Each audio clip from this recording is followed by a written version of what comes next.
Hello friends, আজ কি অঙ্ক নিয়ে এসেছি দেখো না। ক্ষুদ্রতম কোনো সংখ্যাকে এত এত ও এত দ্বারা ভাগ করলে প্রতি ক্ষেত্রে এক অবশিষ্ট থাকবে। তাহলে কত অবশিষ্ট থাকবে?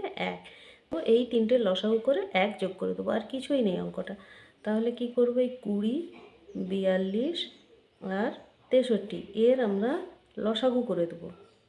তাহলে লসাগু করলে কী দিয়ে খাবে? প্রথমে 2 দিয়ে খাচ্ছি, 10 দুগুণে 20, 21 দুগুণে 42 আর এই 63। এবার 3 দিয়ে খাবে, এই 10, 3 7 21, 3 দুগুণে 6, 3 একে 3, 7 দিয়ে খাবে, এই 10, এই 1, 7 3 21। তাহলে গুণ করলে কত হচ্ছে? 3 10 30, আর 3 দুগুণে 6, 6 7 42, 0 আর 3 দুগুণে 6, 3 4 12, কত হলো?